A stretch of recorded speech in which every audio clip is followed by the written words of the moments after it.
누가복음 3장 7절부터 20절까지 우리 함께 읽겠습니다.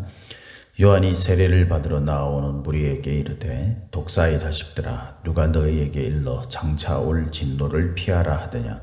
그러므로 회개에 합당한 열매를 맺고 속으로 아브라함이 우리 조상이라 말하지 말라. 내가 너희에게 이르노니 하나님이 능히 이 돌들로도 아브라함의 자손이 되게 하시리라. 이미 도끼가 나무 뿌리에 놓였으니 좋은 열매 맺지 아니하는 나무마다 지켜 불에 던져지리라.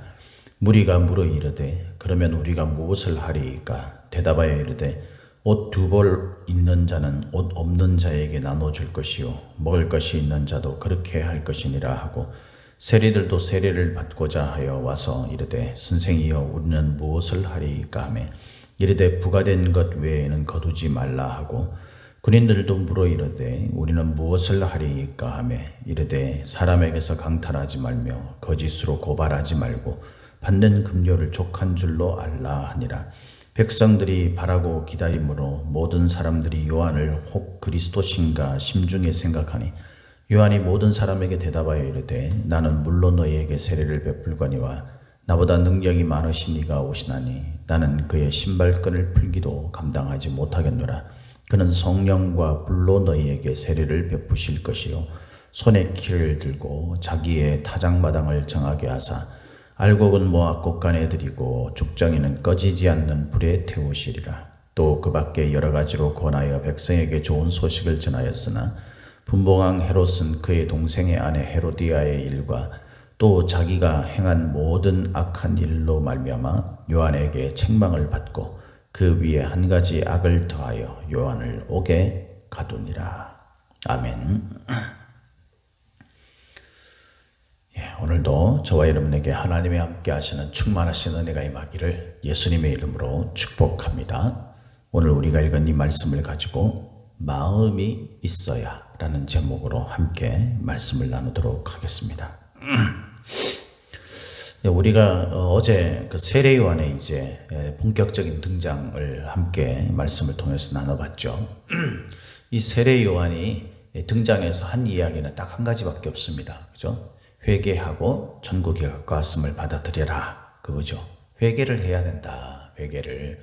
그러면서 이제 예수 그리스도 메시아 되시는 예수님의 등장에 대해서 이제 미리 말씀을 백성들에게 전하죠. 그래서 거기에 따르는 어떤 그런 마음의 준비, 메시아가 왔을 때 그를 알아보고 그 메시아가 원하는 믿음의 삶으로 들어오도록 그 백성들에게 가르치는 그런 일들을 이 세례 요한이 감당을 했습니다. 세례 요한이 그렇게 말했던, 그러니까 회개하라라는 말과 메시아가 오신다. 그래서 메시아가 오셨을 때에 그 메시아가 오셨을 때 그 메시아를 통해서 구원받는 그 은혜 안으로 들어갈 수 있도록 준비시키는 그 일들이 무엇과 연관이 되느냐. 한 글자로, 한 단어로 그렇게 이야기를 하면 바로 그게 회개죠. 회개. 그래서 오늘 본문에 요한은 이제 그 사람들에게 그 세례를 받고 회개할 것에 대해서 촉구하는 그런 장면이 나옵니다. 오늘 우리가 읽은 이 본문 말씀에서는 이 여러 종류의 사람들이 등장을 합니다. 그래서 그 세례들을 어떻게 각자가 그 받기 위해서 힘을 쏟았는가, 그것을 이야기하죠. 그것은 곧 세례 요한이 회개에 대해서 이야기하면서 그 회개는 어떤 것이다 라고 말하는 것과 같은 말입니다. 7절에 보면 요한이 세례 받으러 나오는 무리에게 이르되 독사의 자식들아 누가 너희에게 일러준 장차 올 진노를 피하라 하더냐. 우리가 먼저 생각해 볼 것은요, 회개는 왜 해야 합니까? 그냥 그것도 우리 마음 아닙니까? 사실 그렇지 않습니까? 우리 마음을 누가 강요할 수 있어요? 강요할 수 없죠. 뭐 아무리 하나님이라 하더라도 하나님이 우리 마음을 강요할 수 있겠어요? 그러니까 이 세상의 지금 흐름이, 이건 제가 목사로서 뭐 이렇게 이야기를 하는 게 아니라 세상의 흐름이 지금 그렇다는 거예요. 세상의 흐름이. 누가 나에게 어떤 것을 강요할 수 있느냐. 모든 게 자발적이어야 한다는 거죠. 그 맞는 이야기죠, 사실. 그래서 지금 뭐 백신 패스 이런 문제 때문에 사람들 말이 많지 않습니까? 사실 거기에 너무 강제적으로 뭔가를 한다라는 것은요, 좀 무리가 있는 건 사실이죠. 또 한편으로는 우리가 생각해 보면 또 균형 있게 생각해야 될 것이 뭐냐면은, 우리가 그 백신을 맞아서 그 패스를 할 수 있는 그런 자격을 얻지 못했을 때, 그때 일어날 수 있는 상황도 우리가 충분히 또 생각해 볼 수 있어야 하는 거죠. 그래서 이런 부분들에 대해서 본인들이 선택하는 겁니다. 사실, 그죠? 저나 여러분들이 이 하나님을 믿는 그 믿음도 사실은 어떤 의미에서는 비슷해요. 하나님이 우리에게 이렇게 해라 그래가지고 막 후들 패고, 그래서 억지로 막 끌어당겨 가지고 그렇게 데려다 놓는 그런 식으로 우리에게 이 복음이 전해지지 않았다는 사실은 참 놀랍죠. 하나님은 얼마든지 그렇게 하실 수 있는 분이잖아요. 그런데도 불구하고 하나님이 그렇게 하시지 않고 우리에게 선택권을 주셨다는 거예요. 선택권을. 이게 어떤 의미에서는요, 우리에게 참 은혜가 되면서도 은혜가 되죠. 왜냐하면 뭐 우리가 막 하기 싫은데 억지로 막 그냥 도살장에 끌려가는 소처럼 그렇게 억지로 끌려가 가지고 그렇게 하는 게 아니라, 우리가 어떤 것을 선택해서 우리 스스로 뭔가를 할 수 있도록 하나님이 우리에게 그걸 얼마든지 강제로 할 수 있는 분이신데도 불구하고 우리에게 그렇게 하셨다는 것은 우리를 향하신 하나님의 배려죠. 배려. 그런데 문제는 뭡니까? 우리가 선택한 것에 대해서 오롯이 우리가 책임져야 된다는 거예요. 우리가 어떤 것을 선택하느냐에 따라서 우리가 그것에 대한 책임을 져야 되는 거예요. 여러분, 우리가 사람을 만나서도 마찬가지예요. 우리가 어떤 직장에서 일을 하는 것도 마찬가지입니다. 우리의 가정도 마찬가지죠. 그 사람이 각자의 위치에서 뭐 때로는 아버지가 되고 때로는 뭐 어머니가 되고 또 직장의 그런 어떤 직장인이 되고 남편이 되고 아내가 되고 내가 학생이 되고 뭐 이런 다양한 사람들이 그 각자가 가지고 있는 그런 위치와 자신의 어떤 그런 역할이 있지 않습니까? 그것에 대해서 자신이 어떤 것들을 해야 되느냐 말아야 되느냐 하는 것을 주어져 있어요. 그리고 우리는 그것을 어떻게 선택했을 때에 이런 결과가 올 것이다 라는 것을 어느 정도는 예상을 합니다. 열심히 했을 때에 그 열심에 따른 어떤 결과가 있게 되고, 그죠? 우리가 게을렀을 때 게을른 것에 대한 어떤 결과가 있을 것이고, 지금 내가 이걸 해야 되는데 이것을 하지 않고 다른 것을 했을 때에 그때 그에 따르는 결과가 있을 것이고, 내가 사람들 앞에서 정직하게 해야 되는데 내가 사람들이 보지 않는 곳에서 눈속임을 하는 그런 것을 선택했을 때 그에 따르는 결과가 오는 거죠. 그 결과에 대해서 우리가 어느 정도 짐작을 하고 알고 있어요. 이미 그것은 우리들에게 다 공감대가 형성되어 있는 거예요. 어떻게 되어야 한다라는 거, 어떻게 된다라는 것은요.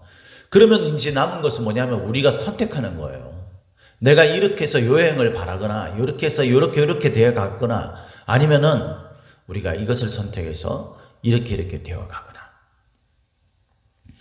때론 사람들이 세상의 흐름이나 이런저런 일들로 인하여서 어떻게 합니까?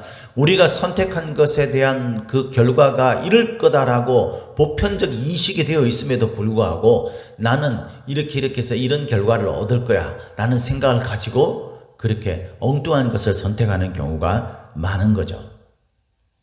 성경은 우리에게 분명히 회개에 대한 이야기를 합니다. 그 회개에 대해서 우리에게 말씀을 하시고 그것을 선택하느냐 선택하지 않느냐에 따라서 이렇게 이야기를 하죠. 누가 너희에게 일러 장차 올 진노를 피하라 하더냐.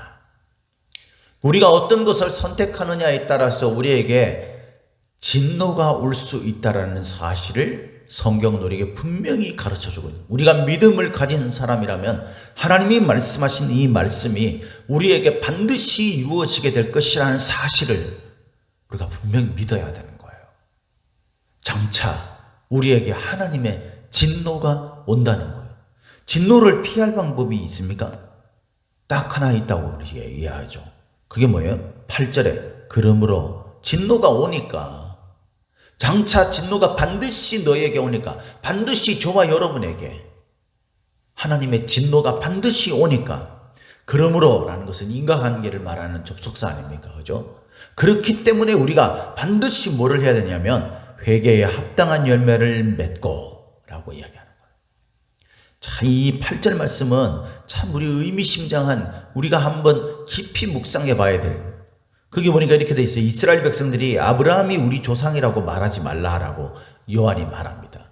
이스라엘 백성들이 마음속에 막연하게 그렇게 생각하는 거죠. 우리의 혈육은 하나님과 언약의 관계를 맺었던 그 아브라함의 우리는 후손이기 때문에, 아브라함이 우리 조상이기 때문에 우리는 언약 백성이야. 그래서 우리는 어떤 삶을 살든지 간에 하나님은 반드시 우리의 하나님이 되시고, 그래서 우리를 구원해 주실 분이야 라는 생각을 말하지 말라라는 거예요. 그게 아니다라는 거죠. 저나 여러분들이 교회를 오고 내가 하나님을 믿는다라고 말만 하면, 그것을 우리가 그냥 마음속에 생각만 하면, 그러면 여러분 우리가 구원을 받고 하나님의 자녀가 되는 것입니까? 그것이 아니죠. 그러면 어떻게 해야 됩니까? 우리가 교회에 오면은, 우리가 교회 나와서 예배 드리고 그냥 뭐 좋은 말씀 듣고 돌아가고 그러면은 우리가 구원받는 게 아닙니까, 여러분? 지금 수많은 그리스도인들이 그렇게 해나가고 있잖아요. 심지어는 교회 봉사를 합니다. 각자의 역할 속에 바리새인들, 이 사람들이 얼마나 율법적인 그런 그 철저한 삶을 살려고 했습니까? 백성들을 가르치는 역할도 했어요. 누가 봐도 하나님 앞에 구원을 받는다면 이런 사람들이 받는 거 아니겠어요? 그런데 그렇게 하지 않는다고 그랬어요. 하나님은 그게 아니다라고요. 네가 그런 주변의 어떤 여건이나 지금 네가 어떤 어디에 몸담고 있느냐, 이런 것들이 우리를 하나님의 진노로부터 구원해 주는 것이 아니다라고 이야기합니다. 그러면 어떻게 해야 됩니까? 답은 딱 하나밖에 없다라고 지속적으로 말하고 있죠. 그게 뭡니까? 회개에 합당한 열매를 맺어야 된다. 회개에 합당한 열매를 맺어. 자, 그러면은 어떤 게 회개에 합당한 열매입니까? 이 재밌는 건요, 이 회개라는 단어예요. 이 회개라는 단어가 메타노이아라고 그렇게 되어 있습니다. 근데 이 단어는 두 단어의 합성어 같은 건데, 이 하나는 뭐냐면 누스라고 해서 생각, 마음 뭐 그런 뜻이고요. 그 다음에 하나는 메타라는 뜻이에요. 이것은 이제 바꾸는 것, 그런 거예요. 그래서 마음과 생각을 바꾸는 거라는 거죠. 이게 뭐예요? 회개예요. 메타노이아. 회개입니다. 회개. 회개는 우리가 원래 가지고 있었던, 소위 말해서 하나님과 관계없는 삶 속에서 우리가 가졌던 생각이나 마음, 그것이 사람들이 보기에 오 대단하다, 아 그건 참 좋은 생각이야, 참 의로워, 이렇게 세상 사람들이 말한다고 할지라도 하나님을 알지 못했을 때 가졌던 마음과 생각들을 바꾸는 게 회개예요. 우리가 하나님을 믿는다면 반드시 이렇게 돼야 되는 거예요. 반드시 이 과정을 거쳐야 되는 거예요. 마음과 생각을 바꿔요. 그러면 마음과 생각을 바꾸는 것이 어떤 것인지 구체적으로 이야기하는 게 바로 10절부터 14절까지죠. 세 부류의 사람들이 나타납니다. 첫 번째는 무리입니다. 무리라는 것은 일반적인 거죠. 일반적인 거. 그 무리가 물어요. 그러면 우리가 무엇을 해야 합니까?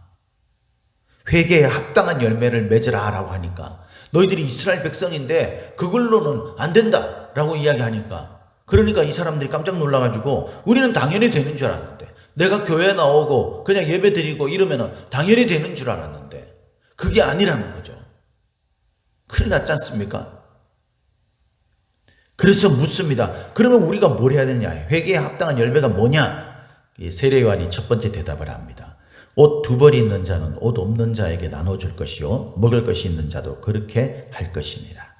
자, 여러분, 여기에 보니까 네가 옷을 가지고 있다 또는 먹을 것이 있다 이렇게 이야기하지 않고 두 벌이 있다라고 말합니다. 그죠? 먹을 것도 그렇게 있는 거예요.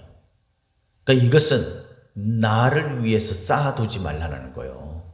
세상 창고에 쌓아두는 부자들처럼. 그래서 오늘 그것이 네가 하나님이 데려가시면, 네가 데려감을 당하면은 네 것이 되겠느냐 그랬어요. 그러니까 여러분, 이것은 하나님께서 내가 기본적으로 생활할 수 있는 어떤 그런 것조차 너는 모두 다 내놔, 이 이단들처럼 모든 것 다 바쳐. 그래서 집도 바치고 막, 그걸 말하는 게 아니에요. 하나님은 막 아주 인색하셔서 있는 것까지 다 빼앗아 가시고 막 이런 분이 아니시라고 우리가 달란트 비유를 통해서 우리가 잘 알고 있지 않습니까?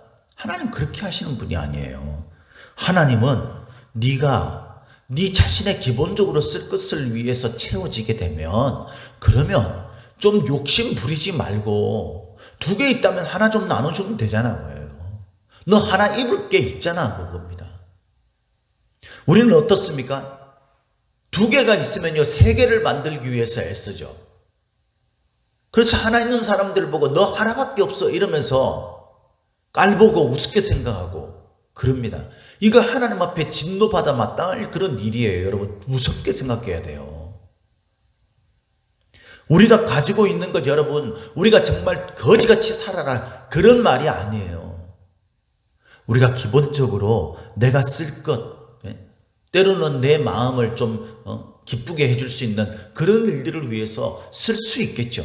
그런데 여러분 그것을 모아서 내가 좀 더 막 화려하고 좀 더 누리고 좀 더 만족스러운 삶을 위해서 이 탐욕의 마음을 품는 그런 것을 하면 안 된다. 오히려 주변에 있는 사람들을 돌아보고 그들을 위해 네가 나눌 줄 아는 삶을 살아야 된다라는 게 첫 번째. 회개에 합당한 열매는요, 우리가 마음만 가지고 있어서 되는 게 아니라 그 마음을 가지고 내가 탐욕을 부리지 않고 2개가 있다면 하나를 가난한 사람, 어려운 사람, 내 주변에 있는 힘들어하는 사람들을 위해 쓸 줄 알아야 된다는, 좀 마음이 힘든 사람들이 있으면 좀 데려가서 밥도 좀 사주고 커피도 좀 이렇게 사주고 그러면서 위로도 좀 해주고요. 주변에 어려운 사람이 있으면은 척 이렇게 좀 이렇게 나눠 쓸 줄도 알고 후원도 좀 하고 그렇게 살아야 된다는 것을 말하는 거죠. 2번째, 세리들입니다. 세리들. 이것은 이제 구체적인 직업을 가지고 있는 사람에 관한 이야기들이 이제 나오죠. 세리들은 어떤 사람들입니까? 돈에 관해서 어떤 것들을 정당하게 부과하는 사람들이에요. 부과하는 사람들. 그죠? 세례를 받고자 하는 사람들이 와서 이르되 선생이 우리는 무엇을 하리까 이렇게 얘기했더니 이르되 부과된 것 외에는 거두지 말라. 부과된 것, 이것은 내가 정당하게 어떤 법이나 이런 것들에 따라서 무엇을 하는 것을 말하는 거죠. 그것은요 옳은 거예요. 옳은 거. 우리가 법적으로 보장되어 있는 어떤 것들에 대해서 우리가 하는 것, 이것은요 우리가 얼마든지 할 수 있는 거예요. 그런데 여기에서 이것도 마찬가지로 욕심을 부리기 시작을 합니다. 그래서 편법을 쓰는 거죠. 편법을 써서 더 많이 부과를 합니다. 그리고 정당하게 내야 될 세금들을 내고 난 다음에 나머지 더 많이 부과돼서 남은 것들은 자기가 착복을 하는, 이런 식으로 자신의 재산을 불렸던 사람, 이 사람들이 바로 세리 아닙니까? 세리는요 당시에 이 이스라엘 사람들에게는요 마치 매국노 같은 사람들이 있어요. 왜냐하면 백성들에게 세금을 걷어가지고 이제 로마, 자신들을 통치했던 로마의 그 압제국에 그걸 받다 바쳤기 때문에. 그런데 이것을 하지 말라라고 하지 않았어요. 그죠? 지금 이 상황에서는 네가 그 일들을 할 수밖에 없다면 하는 게, 그걸 가지고 문제 삼지 않는다. 그러면서 대신에 정당하게 해라. 정당하게. 정직하게 해라.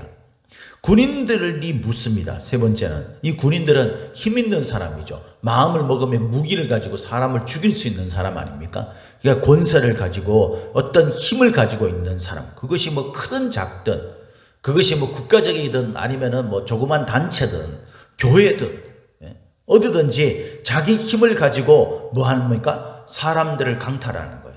자기 힘을 가지고 사람들을 마음대로 이 부리는 것, 이것을 강탈하는 것이라고 말하는 거예요. 그러니까 노동력을 착취하고. 목회자가 성도들에게 어떤 그런 이 입에 발린 소리나 눈속임이나 이런 것들을 통해 가지고, 아니면은 뭐 권위주의 이런 것들을 가지고 성도들을 자기를 위한 어떤 그런 도구처럼 막 부려먹고 이렇게 하는 것, 그것도 여러분이 마찬가지인 거죠. 여러분들이 각자의 가정에서 또는 각자의 직장에서 삶의 터전에서 사람들과 만나는 사이에서 그 속에서 여러분들이 뭔가 가지고 있는 강점들이나 이런 것들이 있습니까? 그걸 가지고 여러분 사람들을 이리저리 굴리고 사람들을 여러분들의 마음대로 하려고 하고 이런 것들이 바로 거기. 좀 족할 줄 알아야 된다는 거죠. 족할 줄 알아요. 내 위치가 섬김의 위치라는 사실을 알아야 돼요. 앞서 이야기했던 우리가 어제 성경 읽기 할 때도 우리가 함께 이야기를 했었고 했던 이렇게 합당한 열매를 맺어야 한다라고 이야기합니다. 이거 합당한 열매를 맺어야 되는데 맺지 못하는 사람이 있었죠. 그 사람이 누굽니까? 18절 이후에 보니까 분봉왕 헤롯입니다.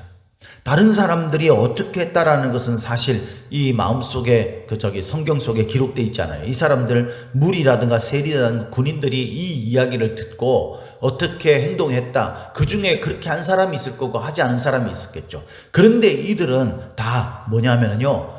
회개에 합당한 열매를 맺으라. 네가 가지고 있는 신분으로는 안 된다라고 이야기하면서 회개에 합당한 열매를 맺으라고 했을 때에 그걸 이 사람들은 마음속에 받았어요. 그리고 마음에 생각을 하는 거죠. 그래서 마음이 있습니다. 지금. 그래가지고 묻는 거죠. 마음이 있으니까. 그러면 어떻게 해야 되죠? 이렇게 물어요. 그래서 그 이야기한 것들을 가지고 그렇게 행동한 사람들이 이 사람들이 요한에 대해서 아주 긍정적인 생각을 가지게 됩니다. 그죠? 이것은 긍정적인 그런 행동의 변화가 일어난 사람도 있었다라는 것을 말하는 거죠.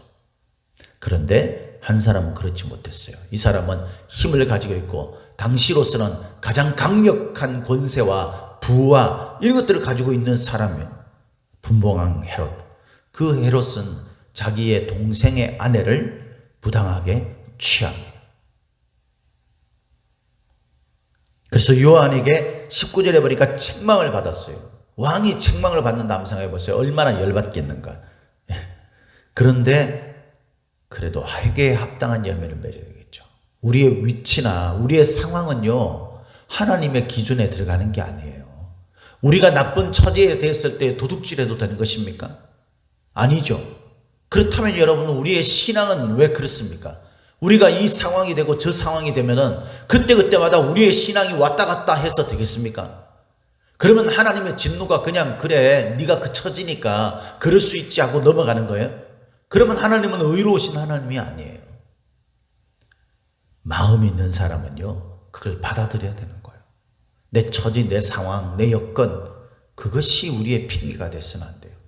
사랑하는 성도 여러분, 저와 여러분들이 오늘 이 새벽에 하나님의 말씀을 듣습니다. 그 말씀은 우리가 현재 처하고 있는, 우리가 가지고 있는 환경과 여건, 조건, 우리의 신분이 결코 우리를 구원해 주지 못한다라는 거예요. 우리를 구원해 주는 것은 회개에 합당한 열매를 맺는 것입니다. 이 회개에 합당한 열매를 맺는 것은 사실 이런 것들을 해야 되고 저런 것들을 해야 되고가 아니에요. 그것은 이미 성경에 다 기록되어 있어요. 중요한 건 우리 마음이 있어야 되는 거예요.